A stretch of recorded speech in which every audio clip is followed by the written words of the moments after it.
ይህ ሃሌታ ዩቲዩብ ነው። የሰዓቱን ዜናዎች ይዘን መተናል። አብራችሁን ቆዩ። አበይት የሆኑትን እናስቀድማለን። ኢራን የኑክሌር ግንባታዋ እየተፋጠነ ነው ተባለ። እስራኤል ደግሞ የኢራንን ሳይንቲስቶች ፈጀሁ ብላለች። የህንዱ ጋዜጠኛ ቤንጃሚን ኔታንያሁን ሞተዋል ብሎ በመዋሸቱ መታሰሩ እየተነገረ ነው።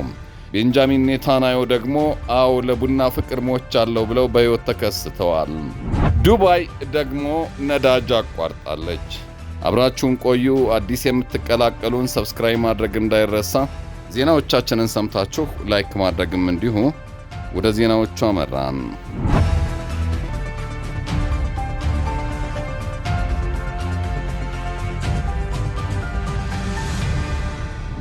የኢራን የኑክሌር ፕሮግራም በድብቅ ተራራ ስር እየተገነባ መሆኑ ተሰማ።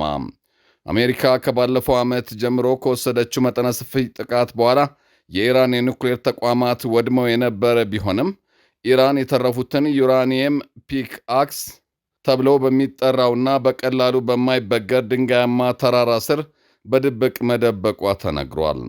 የድብቁ ተቋም የኢራን ሳይንቲስቶች በዚህ እጅግ ጥልቅ በሆነውና በግራናይት ድንጋይ በተሸፈነው ተራራ ስር ሆነው የፈረሰውን የኑክሌር ፕሮግራም መልሶ ለማቋቋም ሌት ተቀን እየሰሩ መሆናቸውን የአሜሪካ የስለላ ድርጅት ደርሰውበታል። የአሜሪካ ስጋትም እንደ ፎክስ ኒውስ ዘገባ ተቋሙ በጣም ጥልቅ ከመሆኑ የተነሳ በተለመዱት ባንከር ቦስተር በሚባሉት ቦምቦች ብቻ ለማጥፋት አስቸጋሪ ሊያደርገው ይችላል ብሏል። የአሜሪካ የውጭ ጉዳይ ሚኒስትር ማርክ ሩቢዮ የኢራንን ዩራኒየም ክምችት በቁጥጥር ስር ለማዋል የምድር ጦር ማሰማራት የግድ ሊሆን እንደሚችል ለኮንግረስ ፍንጭ መስጠታቸው ይታወቃል። ኢራን በእጇ የቀረውን የዩራኒየም ክምችት ለበርካታ የኑክሌር አረሮች ሊበቃ እንደሚችል ባለሙያዎች ማስጠንቀቃቸውን ቀጥለዋል። ይሁንና የበዙ የአሜሪካ የምክር ቤት አባላት ደግሞ አሜሪካ እግረኛ ጦር ማሰማራቷ ዋጋ ሊያስከፍላት ይችላል በሚል ከወዲሁ ነገሩ በጥንቃቄ እንዲታይ እየጠየቁ ይገኛሉ። የኢራን ሚሳይሎች ደግሞ በመላው መካከለኛው ምስራቅ ማወካቸውን ቀጥለዋል። ኢራን በእስራኤልና አሜሪካ የጦር ሰፈሮች ላይ ጥቃት ማድረሷን ቀጥላለች። በኩዌት በኢራቅ በሚገኙ የአሜሪካ 3 የጦር ሰፈሮች ላይ ከባድ ውድመትን ማስከትላለች። የአገሪቱ አብዮታዊ ዘብ ኃይል እስራኤል ኢላማ ከመደረጓ ባሻገር በመካከለኛው ምስራቅ ቁልፍ መሠረተ ልማቶች ላይ ጦርነቱን ለመመከት የሚያስችል እርምጃ እየተወሰደ ነው ብለዋል። እስራኤል በአደጋ መጥቷል ድምፅ ደወሎች ስትናጥም እያደረች ነው። የእስራኤል መንግስትም ቢሆን ጥቃት የተሰነዘረበት መሆኑን ይፋ አድርጓል። በቴል አቪቭ ኢንዱስትሪ ዘርፎች ላይ ጉዳት አድርሻለሁ ያለው የኢራን ጦር በኢራቅ ኤርቢል አየር ኃይልና ኩዌት አልሳሌም እንዲሁም አርፋጃን የአሜሪካ የጦር ሰፈሮች ላይ ጥቃት ማድረሱ ተረጋግጧል። የጉዳቱ መጠን ግን እስካሁን ይፋ አልተደረገም። ሳውዲ አረቢያ፣ ኳታርና አረብ ኤሚሬትስም ጥቃት በርትቶባቸዋል። ሳውዲ 10 ሰው አልባ አክሽፍ ያለው ስትል ኢራን ከጥቃቱ ጀርባ የለውበትም በሚል ማስተባበያ ሰጥታለች። ፕሬዚዳንት ዶናልድ ትራምፕ ከኢራን ጋር አልደራደርም የሚል ሐሳብ መስጠታቸው የውጥረቱን ቀጣይነት አሁንም ያግመዋል ተብሏል። የእስራኤል መንግሥት ከኢራን ጋር ከሊባኖስ እየተካሄደ ያለው ውጊያ ጋር ተያይዞ ለአስቸኳይና አስፈላጊ የመከላከያ ግዢዎች የሚውል ደግሞ ተጨማሪ 2.6 ቢሊዮን ሸቅል ወደ 826 ሚሊዮን ዶላር ገደማ በተካሄደ የአስቸኳይ ውሳኔ አጽድቋል። ይህ ውሳኔ የተላለፈው እስራኤል የቦሊስቲክ ሚሳይል መቃወሚያዎች እጥረት የገጠማት ነው የሚል ያልተረጋገጠ የአሜሪካ ሚዲያዎች ዘገባ በወጣ በማግስቱ መሆኑ ነው። ምንም እንኳን ሴማፎር በተባለው የዜና ድረገጽ ላይ የወጣው ዘገባ በእስራኤል በኩል ማረጋገጫ ቢያገኝም አንዳንድ የዘገባው ዝርዝሮች ከሀገሪቱ የሚሳኤል መጥለፍ ሂደት እውነታ ጋር እንደሚጋጠሙ ይናገራል። መንግሥት ባወጣው መግለጫ መሠረት ለዚህ ተጨማሪ በጀት የሚውለውን 1.5 ቢሊዮን ሸክል ከ2025 ከ2026 የወለድና የኮሚሽን ክፍያ በጀት ላይ በመቀነስ የሚሸፈን ሲሆን ቀሪው 1.1 ቢሊዮን ሸክል ደግሞ ከሌሎች ሚኒስቴር መስሪያ ቤቶች በጀት ላይ ተቀንሶ እንደሚውል ታውቋል።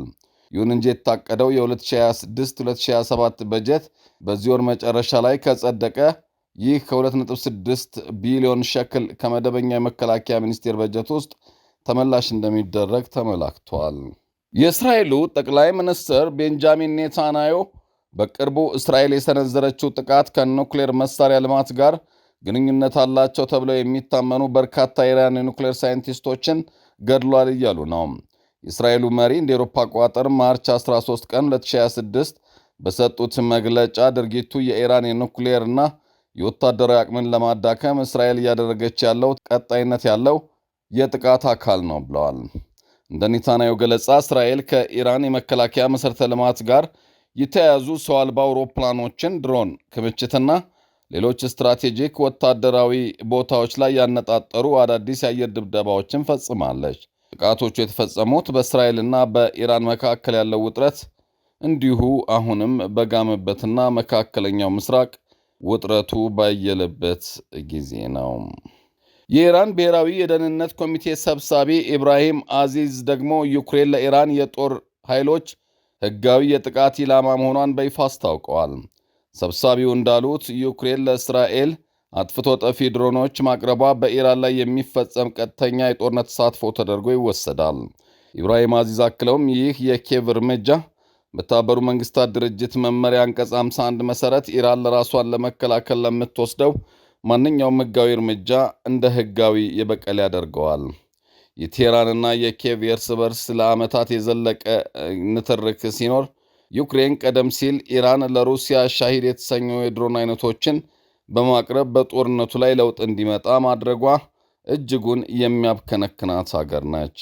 በሩሲያ ዩክሬን ጦርነት ላይ የኢራን አጥፍቶ ጠፊ ድሮኖች ሩሲያ እንድታሸንፍ ከፍተኛውን አስተዋጽኦ ማበርከቱን ዓለም ሲያይ ነበረ።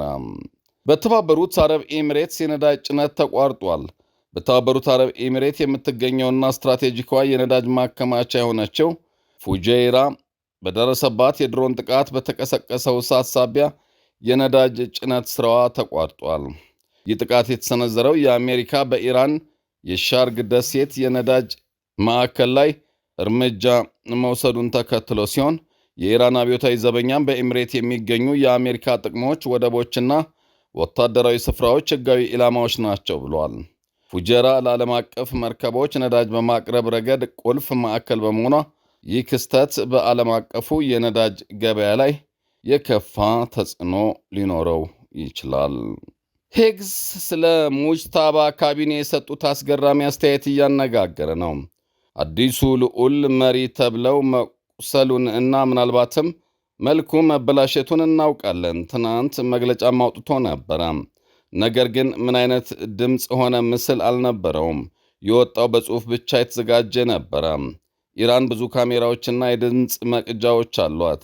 ታዲያ ስለምን በጽሑፍ ብቻ መግለጫ ወጣ?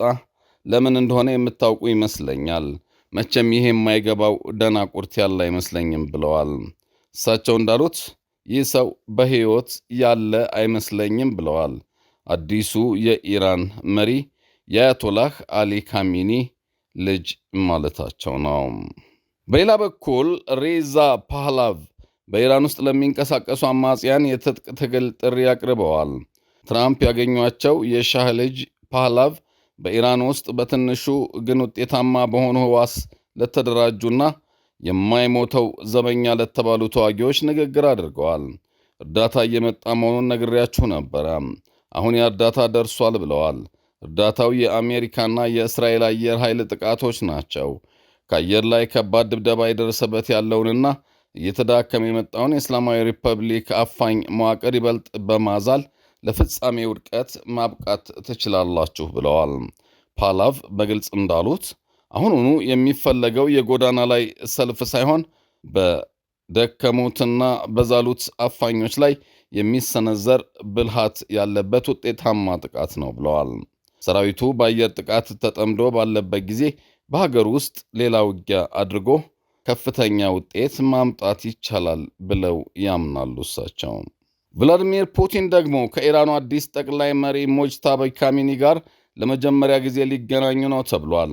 ቀደም ሲል እንዳልነው አሜሪካ ይህ ሰው ሞተዋል ትላለች። ይሁን እንጂ ፑቲን ሊያገኟቸው ነው ይባላል። በሩሲያ የኢራን አምባሳደር ካዜም ጀሊል ከስፑትኒክ ጋር ባደረጉት ቃለ ምልልስ የሩሲያው ፕሬዝዳንት ቭላዲሚር ፑቲን የኢራን አዲስ የተሾሙትን ጠቅላይ መሪ አያቶላህ ሙጅታባ ካሚኒ ጋር የተደረገ የመጀመሪያ የፊት ለፊት ስብሰባ በዚህ ዓመት መጨረሻ ላይ ሊካሄድ ይችላል ብለዋል። እንደ ጃሌል ገለጻ ስብሰባው ኢራን ነሐሴ 12 2026 በቴህራን እንድታስተናግድ በታቀደው የካስፒያን የባህር ጉባኤ ወቅት ይካሄዳል ተብሏል። ጉባኤው በካስፒያን ባህር አዋሳኝ ሀገራት መሪዎች የሚያሰባስብ ሲሆን ሙጅታቢ ካሚኒ አመራር ከያዙ በኋላ በሞስኮና በቴህራን መካከል ለመጀመሪያ ጊዜ ለሚደረግ ከፍተኛ ውይይት በር የሚከፍትና ወሳኝ ነው ተብሏል። በመጨረሻም የእስራኤሉ ጠቅላይ ሚኒስትር ቤንጃሚን ኔታንያሁ ሞተዋል ብሎ የህንዱ አንድ ጋዜጠኛ መዘገቡ ይታወሳል። ይህንን ዘገባ ደግሞ የብዙ ሚዲያዎች ይዘው መውጣታቸው ይታወሳል። ይሁንና የእኛ ዩቲዩብ ሀሌታ ዩቲዩብ ማለት ነው እንዲህ አይነት ያልተረጋገጡ መረጃዎችን ይዞ ወደ አደባባይ መውጣት አልፈለገም። ነገሩን ብንሰማም ይዘነው ቆይተናል። በአንድ በኩል እንዲህ አይነቱ ነገር በፍጹም ሊደረግ የሚችል አይደለም ብለን ስላሰብን ነው። ምክንያቱም እስራኤል እንኳንስ መሪዋን ቀርቶ እያንዳንዱን ዜጋ ገና ጥቃት ከመድረሱ ከደቂቃዎች በፊት በመከላከያ ከምድር ስር ስለምትደብቅና በየትኛውም መንገድ ጉዳት እንዳይደርስ ከፍተኛ ጥንቃቄ ስለምታደርግ ነው።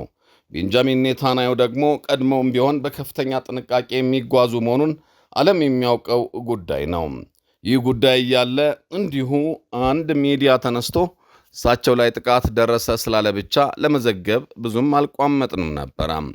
ቆየት ብሎ ደግሞ አናዶሉ የቱርኩ የዜና ወኪል በፍጹም ቤንጃሚን ኔታንያሁ በሕይወት አሉ ሲል ዘገበ።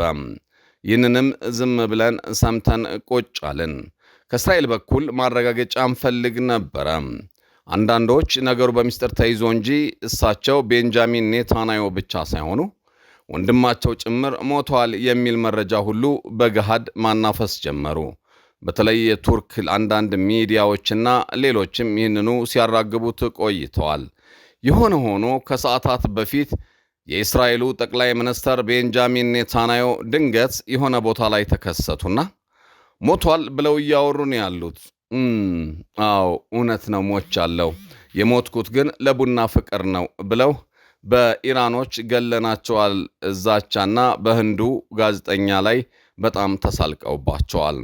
እንዲሁም የኢራን አንድ ከፍተኛ ባለስልጣን እስካሁን ካልሞተም ወደፊትም ቢሆን አሳደን ቤንጃሚን ኔታንያሁን እንገላለን ማለታቸውም ይታወሳል። የሆነ ሆኖ ግን ቤንጃሚን ኔታንያሁ አሁንም በሕይወት አሉ።